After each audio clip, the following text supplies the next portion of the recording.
only thing we have to fear is fear itself. The National Weather Service has issued a severe thunderstorm warning. Welcome to the Common Sense Practical Prepper Podcast, where prepping doesn't have to be complicated or expensive. Coming to you from a well-defended off-grid compound high in the mountains. Coming to you from his Florida room in Richmond, Virginia. Neither off-grid nor well-defended, unless you count as chickens and cats. Here is your host, Keith. Hello again, everybody, and welcome back to the Common Sense Practical Prepper Podcast. My name is Keith. Episode 47. Today is June the 5th, 2023. I'm going to divide this podcast into probably 2 or 3 different sections, and I'm going to title the podcast Prepping with ADHD. Now, so what is ADHD? The definition is Attention Deficit Hyperactivity Disorder. Approximately 5% of the adult population has ADHD. That is about 11 million adults in the United States, give or take.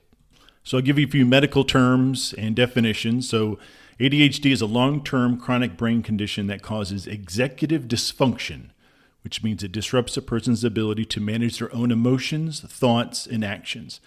ADHD makes it difficult for people to manage their behavior, pay attention, control overactivity, regulate their mood, stay organized, concentrate, follow directions, and sit still. Now, there are different types or different subsets of ADHD. The one is a predominantly inattentive presentation, or the inattentive disorder. It's just not able to pay attention, not able to focus, organize, stay on track. And you have then the predominantly hyperactive or impulsive presentation of ADHD. And both when children and adults, excess energy, can't sit still, extremely talkative, impulsive behavior.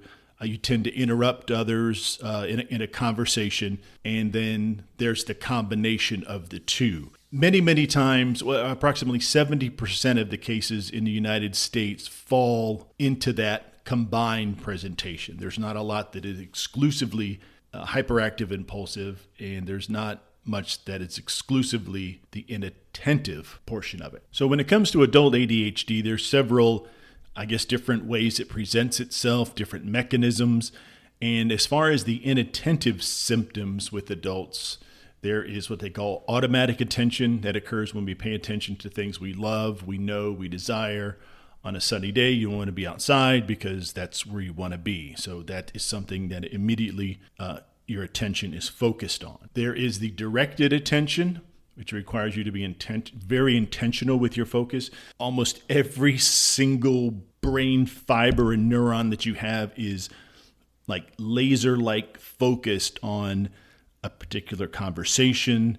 You're in a crowded room. There's 3 or 4 people talking. There's music in the background.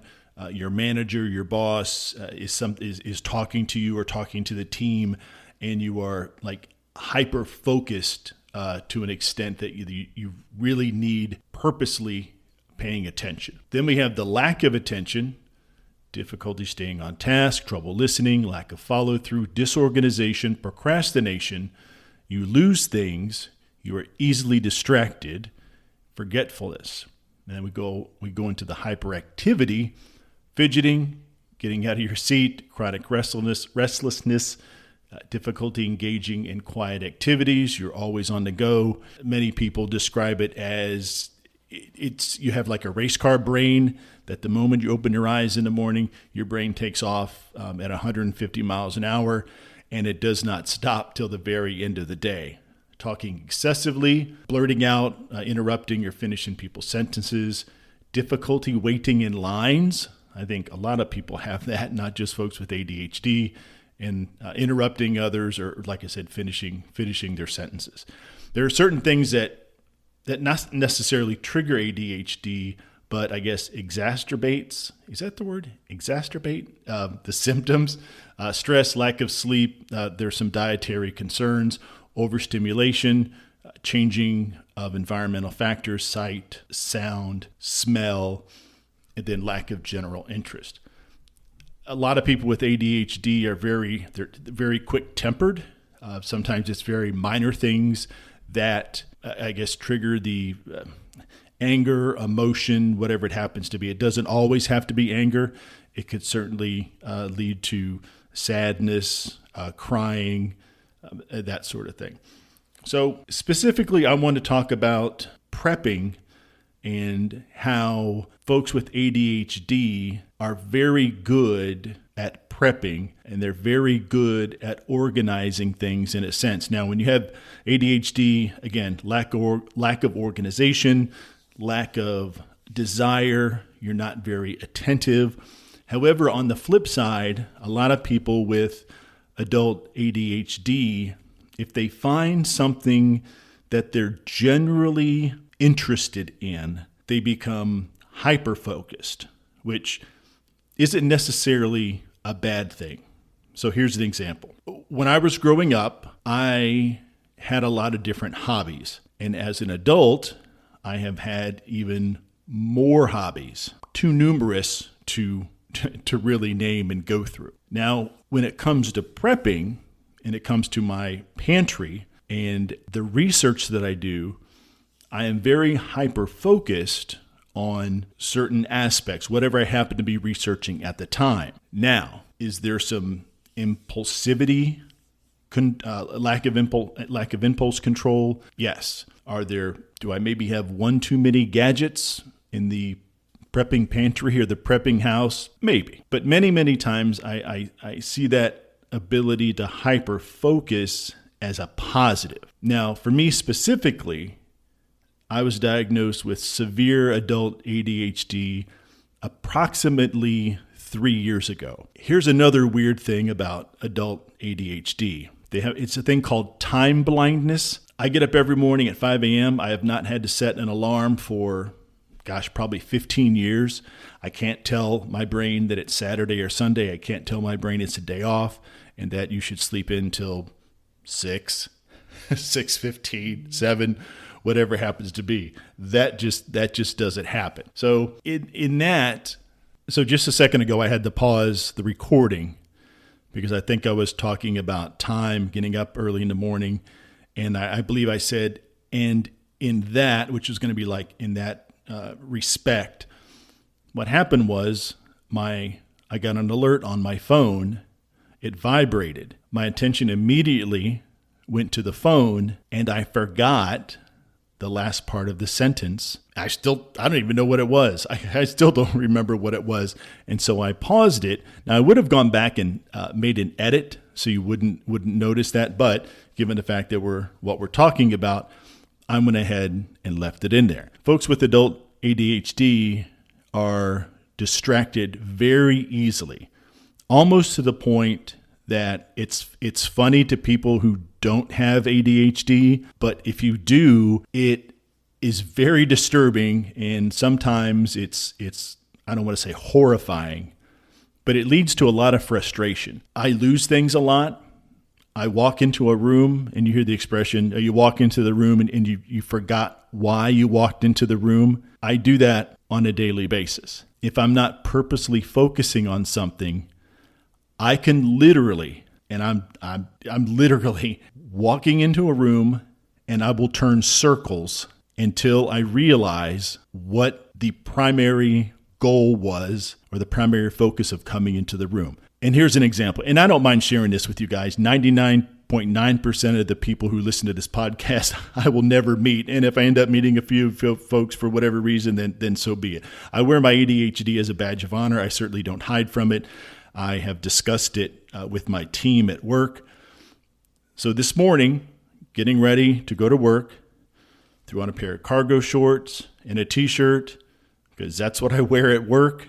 And I was putting my belt on through my belt loops as I was walking to the kitchen, and I was going to get my lunch or feed the cats or whatever it happens to be. In the 50 to 60 feet, I got distracted so many times that as I was getting my keys and backpack to head out the door, I realized that I had not put my belt through all my belt loops. So as I'm getting ready to hit the door to leave, I notice my belt isn't all the way through and my cargo shorts aren't secured. And then I forget my keys. So then I go outside because now I'm thinking about the belt, the keys, and literally it turned into a hot mess very, very quickly. But there's been more than one occasion, and it happens on a daily basis. You walk into a room and I forget of the reason for going into the room, but then I realize the TV is on in the Florida room.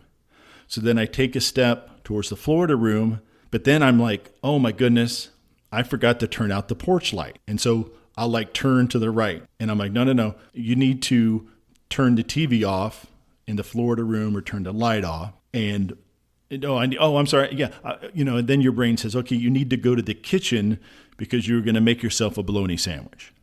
That's kind of the world I live in. When I'm hyper-focused, and I explain it to people like this, having adult ADHD is not like living in a fog, and it's different people. It's different for everybody. There's all sorts of different degrees, all sorts of extremes from one to the other. So it's very, very different. With me, how I explain it is if something is very confusing and my brain is working a million miles an hour to try and understand it and rationalize it and make sense of it, the moment it happens, you get and I get goosebumps just explaining it. You get this moment of clarity that if I could put that in a bottle and sell that moment, call it ode a moment of clarity, some French sounding name. If I could bottle that, what I call a moment of clarity, and if I could sell it for $1 a bottle, I would be a multimillionaire within minutes. It is one of the best feelings that I can't even describe. It's like, it's like having your eyes closed and then walking outside, and in the summer, the sky is like a super crisp blue. It's a bright blue. The clouds are whiter than white. The grass is greener than green. There's contrast between the colors. It's very difficult to describe. So if I'm doing something very brain intensive, I'm doing a lot of thought, I'm hyper focused. When I reach that point that I understand it, I get that moment of clarity, and it's just not quite euphoric in a sense, but it provides me a very detailed, a very deep sense of accomplishment. And depending on the severity of your ADHD, especially in adults, a lot of us strive for that sense of accomplishment. Here's another example. On the weekends, a lot of people like to relax. For me, it's the exact opposite. I'm up at 5, I'm out the door by 5:30, 6, and I will work in the yard, running errands, doing whatever I need to do for 10 to 12 to 14 hours because there is this drive, not necessarily to be successful, although that's a part of it too, but just there's the feeling of accomplishment. I'm not very good. I'm not a very, very good handyman. I'm not very good, woodworking. I guess I can put a roller to a wall with some paint and do and paint as well as the next person. But even just the small things, so it's the small victories that really count for folks with adult ADHD. If I'm in a room and there's a lot of people talking and there's music, what I hear is just like Charlie Brown's teacher, but 12 Charlie Brown's teachers, womp, womp, womp, womp, womp. And, when I'm having like breakfast at Waffle House with my girlfriend and there's a lot of people talking and somebody puts on the jukebox, it's the hyper focus because I'm so hypersensitive to the surroundings. I'm literally every single neuron in my brain is focused directly on my girlfriend, listening to every word, because if I just blink for a second or, what's that song? Or, oh, look, there's a convertible Mustang, I'm completely lost. And how I described it to my team at work is if you send me an email that's more than 5 or 6 sentences, I'm going to read the first 5 or 6 words, and that's as far as my brain's going to get. I will read it, but I'm not going to understand it. So I asked them to email me in bullet points. Just give me 10 bullet points. If you come into the office, hey, Keith, I need this, that. I need you to be brief, very succinct. Just tell me what you need and why, and we'll get it done. No need to go into a long, drawn-out explanation because, again, once my eyes gloss over, you've lost me, and we should go on to something else. And they were very, very understanding. And again, it's just something that I needed to provide my team the information on that, so they understood how my brain works, and to assist me. So as a better manager, in turn, I'm able to help them. So I'm going to go ahead and wrap this particular section or part of the podcast up. I'll probably do in 2 or 3 sections, but just briefly back to the prepping part. It's about the sense of accomplishment. It's about doing the research. It's about being organized in a world that my brain isn't really organized. It's the reading that I do and trying to retain a lot of what I read. The folks on YouTube that I follow, several other podcasts that I follow, and being prepared in long-term food storage it's not a hobby. Like I said, I've been through a lot of hobbies, and I still have a few hobbies I kind of hang on to and I enjoy doing. But I think given the economic situation of the United States and of the world, I think that is another reason for me to be focused on this and another reason to take it seriously. Now, I take very few things very seriously. For the most part, how do you articulate this? I only take the things seriously that need to be taken seriously. How about that? I'm a very laid back person. I try not to let the little things get to me, but I only take the serious things that need to be taken seriously. I think I just completely contradicted myself there for a second. But anyway, so prepping gives me the ability to be hyper-focused. It's very important. If it was not an important hobby/lifestyle, I would have given it up a long time ago. But it's led to some impulse buys. I will give you that. But all in all, like I said, I wear my ADHD as a badge of honor. I'm certainly not ashamed of it. It's Pride Month, but it's also Men's Mental Health Awareness Month. And I actually have a shirt on today that says, "Broken crayons still color." And I wear that several times in the month of May and other times when there's mental health awareness and that sort of thing. So it was funny. I went into my closet this morning and I grabbed my cargo shorts, of course, and then this T-shirt was sitting on top, which made me remember that May is Men's Mental Health Awareness Month. So anyway, folks, thanks so much for listening to the preamble, the precursor, the setup for what I will talk about in episode 2. This has been episode 47, the Common Sense Practical Prepper Podcast. You can reach me on the Twitter at prep_podcast. And of course, you can always search Common Sense Practical Prepper Podcast as well. As always, folks, please be careful out there. Take care of one another. And until next time. Thanks for listening to the Common Sense Practical Prepper Podcast. Be sure to subscribe so you don't miss an episode. While you're at it, help spread the word by leaving a rating and review.